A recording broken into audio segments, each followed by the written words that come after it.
Hey everybody, this is going to be the final video for Friday, and so third final video and all that.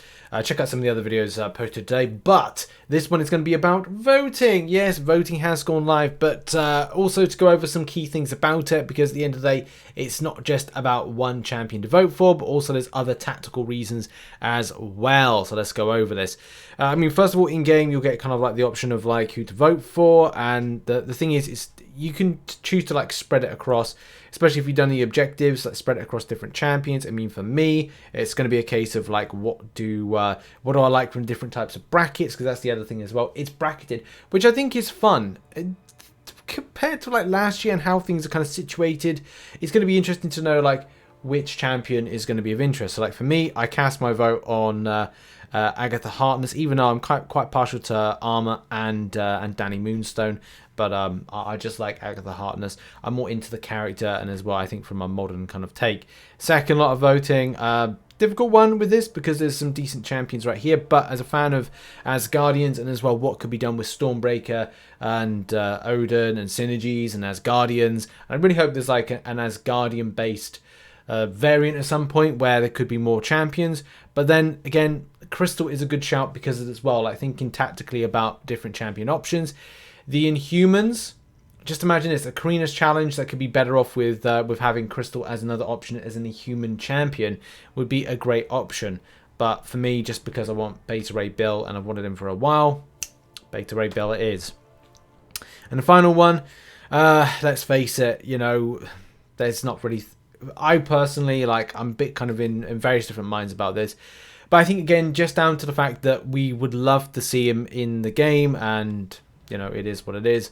That is how I'm casting like my vote. But vote for whoever you want, because at the end of the day, there's some more voting that you can do by in-game stuff. Now, here's the thing. Vote for whoever you want for whatever reason. If you've got personal reasons, do it. But here's the big kind of like twist in things, is that the retweets. So you'll see that Command put out, like, if you retweet a certain champion, it will be put into the voting. However, though, I don't think people have properly understood this, because, and look, just before we kind of like go into why it's not always a good idea to retweet the top one, is that if Quicksilver wins the ballot that we just voted on in the in-game feature, then this here will automatically make the second place by proxy the one that goes through on the Twitter wildcard. So please bear that in mind when you're doing this, because I think a lot of people don't really understand that. This is why the Kabam had to put out an hour ago this particular thing right here, which says, keep in mind that a champion cannot occupy 2 spots in a Summoner's Choice vote round of 4. The Twitter wildcard winner will be the highest voted champion that has not already been selected for the Summoner's Choice round of 4. Make sure to get those retweets in. So again, it's that particular premise makes you kind of like understand that if Quicksilver goes through, right? If Beta Ray Bill goes through, if Agatha Harkness goes through, and say Hobgoblin goes through, or any of the champions, or what? Not Hobgoblin because he was part of the other thing, but if any of those kind of go through, those 3 champions go through, then the 4th is going to be what is, well, the unpopular 4th by proxy. So again, just kind of like fully illustrate that for those that maybe didn't kind of understand, because I didn't probably explain it properly, is that if we say, again, Quicksilver currently has 659 retweets, and then we've got let's find another kind of like top one. So it's like Quicksilver. Beta Ray Bill has 430, so that's those two by a country mile. Agatha Harkness has 255, so that kind of puts her in. So therefore, if those 3 that we've mentioned are ones that go through based on what we just voted in game, so like, and again, just going to go over this, like if we kind of like vote through here, and this particular scheme means that, okay, well, you know, I've kind of like, I voted for Agatha Harkness right there, and she's part of these 3. Then on the wild card, it's going to be a case that by proxy, you'll put in anything that is below those particular champions. So Baron Zemo is going to be, let's have a look. It's going to be Baron Zemo slightly edging it.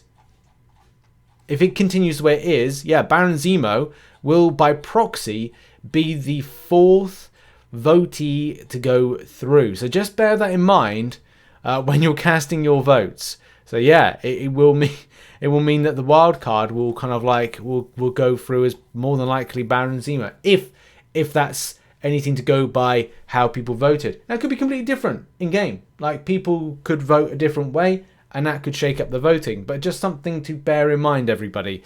Whoever you're feeling you're voting for, and you're kind of looking to see where other people are voting for, but if they are voting the way that you think they are, it's then going to completely shake up the Twitter wildcard. Command Mike as well has kind of chimed in with some stuff saying, with the Summoner's Choice starting today, I want to share some insights from the last Summoner's Choice finals and why you can't judge the winner early in this race. So let's have a look at the full kind of thread of this. In the finals, Hercules defeated Omega Sentinel by a margin of less than 1%. But looking at the numbers as they came in, you might not have expected that to happen. Initially, Omega Sentinel was in the lead by a large margin, but slowly started to lose the lead. That disappointed me a little bit. But, you know, that's what makes things fun. And kind of an underdog story, but I kind of feel like Omega Sentinel was the underdog in all of that. It would take almost the entire week for Hercules to catch up, and on the last day Hercules finally overtook Omega Sentinel to become the Summoner's Choice champion. The point here is that you don't know who is going to win based on what you're hearing online. Oh, by the way, even though I started off saying like vote for whoever you want, no, I meant vote for who I want. And you should make sure that you make noise for the champion you want to see in the contest and vote for them. So yeah, absolutely, anything can happen. Whatever your reason for voting might be, make it known because others might agree. Whether that's about representation, getting to play your childhood favourite, or because you want Catherine Hahn to be your friend, make it known. We'd all like that. It was Agatha all along. In any case, right. Vote for who you want, absolutely. That's definitely kind of like it. And yeah, do bear that in mind. Anything can literally happen with the way the votes work, especially running up to the end, and especially the wild card, which is going to shake things up. That will be the big shake up for the fourth place champion, and could mean that one of these really kind of like weird wild cards could even get there. You might really find some like surprising options coming in, but it's always good to kind of like follow like what's going on with the retweets and the volume of it. I don't know if I'll get involved with the retweeting side of things, as it's kind of like good to be kept in the dark until Monday. But if you want to kind of see how people are voting, there's a real strong push for Hobgoblin, and it could be a case that one would be a champion that would be voted for. But it does come under a really strict, not strict, but a really kind of like hotly kind of like voted field of good kind of like champions. I think it's like he's got the Quicksilver bracket, and it's like that's a really tough bracket to win, especially with, you know, Quicksilver being to the extent of popular. And the thing is, you can spread your votes around, and that's the kind of like the point we're going to leave on here. Spread your votes around. Like, it doesn't have to be just about Quicksilver, you know, ramping them in. You could just go like, okay, well, we'll kind of like give one to Hobgoblin, just, you know, just to be kind of like cool with the voting, and just to spread it around. And just be cool to see what and how things go in the end. But yeah, this has been a quick video just going over the Summoner's Choice voting. Lobby and vote for whoever you want. I've got my picks. I think you know them. I'm not going to, you know, preach about them, because at the end of the day, choose whoever you want for your particular decisions. You know mine. It's a case where I want Beta Ray Bill because I like Asgardians. I want Stormbreaker in game so that people don't have to say Stormbreaker Thor. And it's like, no, we need Beta Ray Bill in with the Golden Stormbreaker hammer. That's what we need.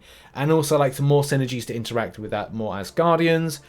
And then also you know, Baron Zemo, because Baron Zemo is cool. Quicksilver, because we want those that kind of unique mechanic brought into game.